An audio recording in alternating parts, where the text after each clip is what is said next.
Hello students, good morning. Today we have to discuss worksheet number 19 और आज की worksheet में कंटिन्यू करेंगे पोएम द लास्ट बार्गेन।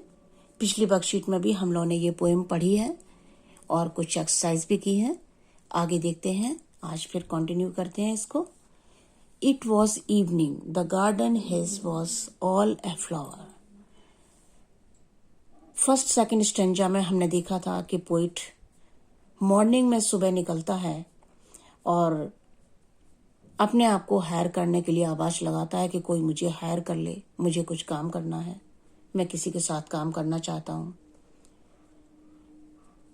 राजा आता है अपनी पावर के साथ में, वो कहता है कि मैं तुम्हें अपनी पावर से हायर कर लूंगा, लेकिन पोइट को वो बार्गेन नहीं पसंद आता है और वो उसको छोड़कर आगे बढ़ जाता है। एक रिच व्यक्ति आता है और वो कहता है, तब तक दोपहर हो चुकी है, और वो व्यक्ति अपना गोल्ड बहुत सारा दिखाता है उनको और कहता है कि मैं तुम्हें अपने पैसे से हायर कर लूंगा, लेकिन पोइट को वो बार्गेन भी पसंद नहीं आता और वो उसको छोड़कर भी आगे बढ़ जाते हैं। आगे देखते हैं। इट वॉज इवनिंग, अब शाम हो चुकी है। The garden has was all a flower, शाम का वक्त है और गार्डन में सभी फूल खिल रहे हैं। The fair made came out and set, एक सुंदर स्त्री आती है और कहती है, I will hire you with a smile. वो कहती है, मैं तुम्हें अपनी स्माइल से हायर कर लूंगी। Her smile पेल्ड and melted into tears, लेकिन पोइट को उसकी स्माइल के पीछे छिपी हुई सॉरोज और टीयर्स दिखाई देते हैं। वो ऐसा एक्सपेक्ट करता है कि स्माइल इंसान हमेशा नहीं रख सकता, उसके पीछे तमाम सारे सॉरोज भी होती हैं और वो कभी ना कभी इंसान पर हावी हो जाती हैं। And she went back alone into the dark, poet उसके साथ में डील नहीं करना चाहता, मना कर देता है और वो लेडी वहां से चली जाती है। The sun glistened on the sand, next morning आ जाती है, सूरज फिर अपनी पूरी रोशनी के साथ चमक रहा है। ऑन द सैंड, समुद्र के किनारे रेत पर एक बच्चा बैठा हुआ है। And the sea waves broke waywardly, a child sat playing with shells, एक बच्चा बैठा हुआ समुद्र की सीपियों के साथ में खेल रहा है। He raised his head and seemed to know me, वो अपना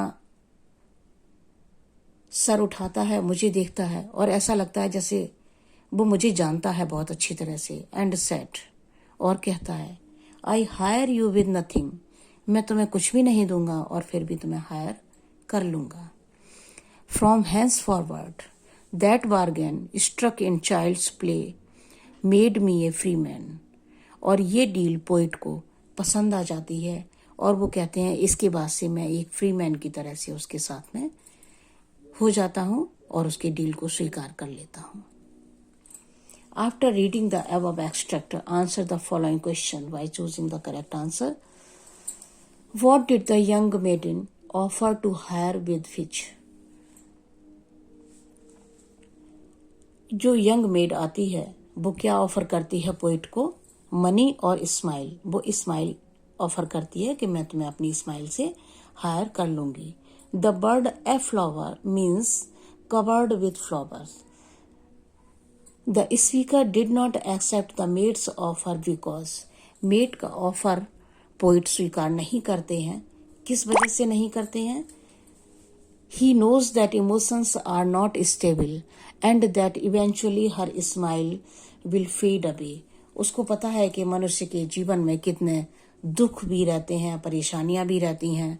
मुस्कुराता तो इंसान जब कभी है और परेशानियां उस पर जरूर हावी होती हैं, इसलिए वो उसके स्माइल के ऑफर को स्वीकार नहीं करता है। The word dark in the third stanza of the poem symbolizes, dark का मतलब थर्ड स्टेंजा में क्या है?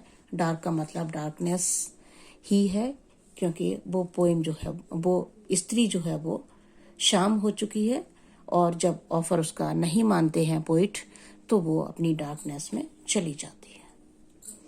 What did the child offer to hire him with?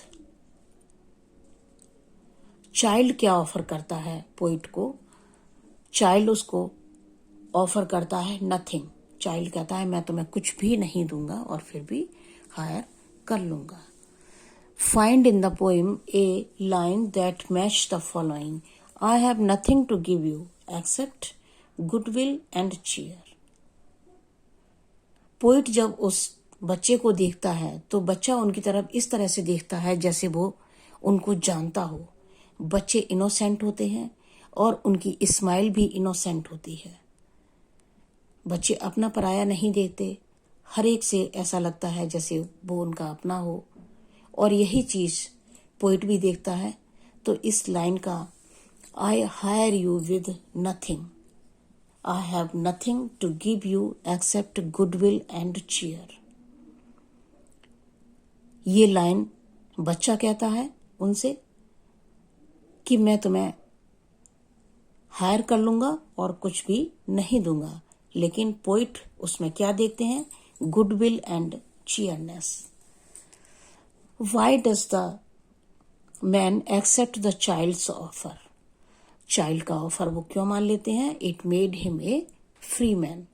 वो न पैसे से न ताकत से किसी के भी साथ में डील नहीं करना चाहते, वो अपने आप को फ्री रखना चाहते हैं।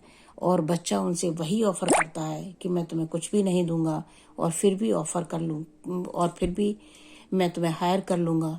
चाइल्ड पोइट को ये ऑफर पसंद आता है और वो उसके ऑफर को मान लेते हैं। तो ये हो गई आपकी exercise. Now complete your worksheet.